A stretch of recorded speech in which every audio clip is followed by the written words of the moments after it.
Hey guys, welcome back to my channel. This is your boy Immanuel and welcome back to yet another video from me. Today we're going to look at a video editor which is free and open source called ShotCut video editor.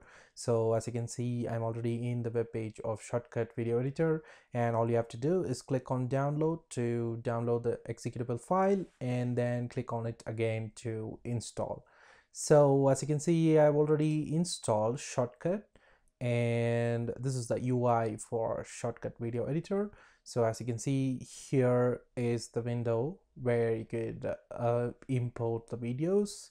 And in the beginning, when you start the ShotCut video editor, here it shows my recent projects, and here if I wanted to create a new project, I can just choose the directory and I can just create a new project with just naming the project, and I can choose which format does my video have to be. So I'm gonna leave it to be automatic, and I'm gonna click on start. There you go, the project has started, but we haven't added any videos yet. So to add videos, either you can click on the open file or just drag and drop the file that you want wherever you need. So I'm just going to click on open file and choose a video, and there you go, my video has been included. So but still I couldn't see the timeline, so all I have to do is go to playlist over here and click on plus. There you go, I've got the video that is imported into my playlist. That's fantastic, you guys. So what next? All I have to do is create a timeline and drag this file and drop it over here to actually include it in my timeline. So this is very simple, you guys. All you have to do is drag and drop to actually create a timeline.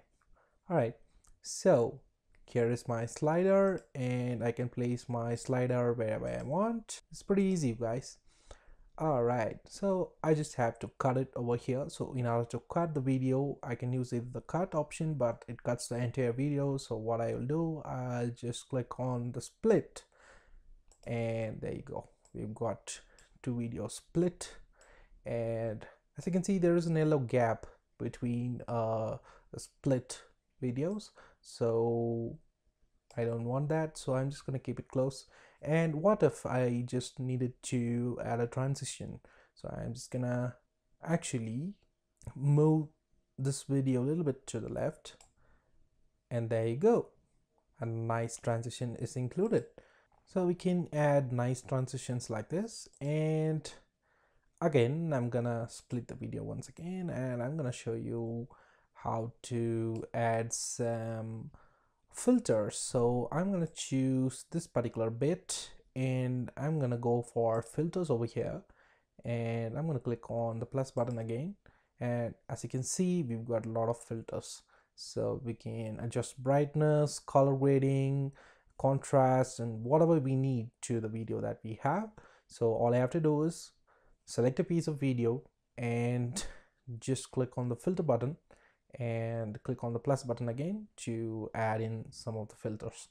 So this is pretty fantastic, you guys. So I'll go back to my playlist over here, and in case if you're adding a VFX to your video, then you can actually create keyframes and start editing, include titles and stuff like that.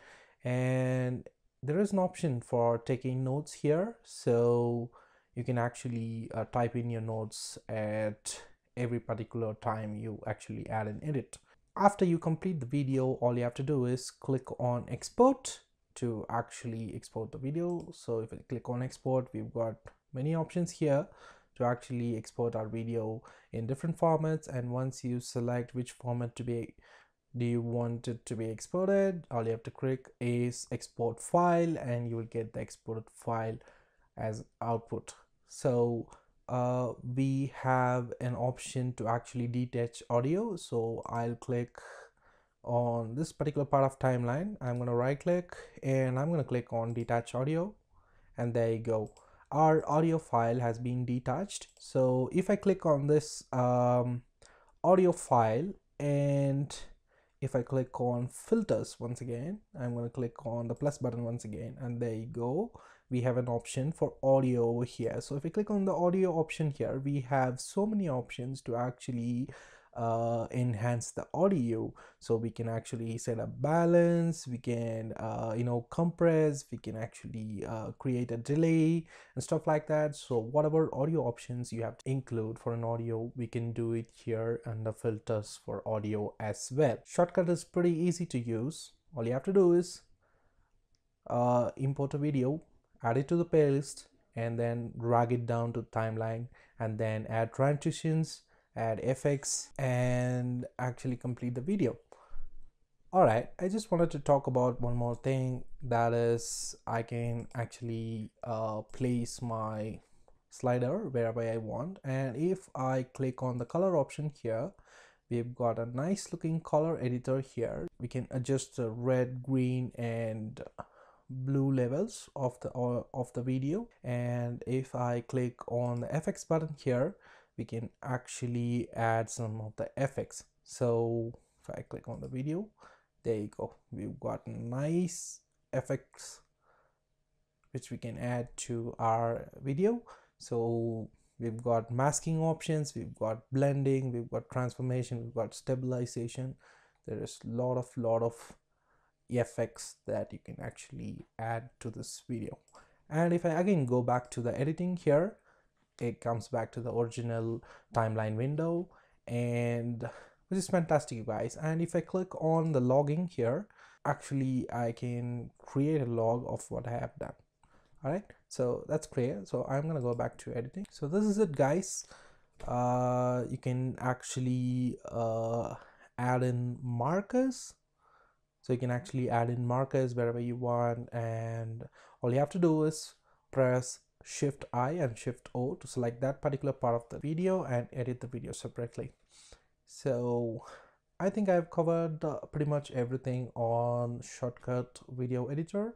I hope this video was useful for you guys. Thanks a lot for watching, and keep coming back to my channel for more videos like this.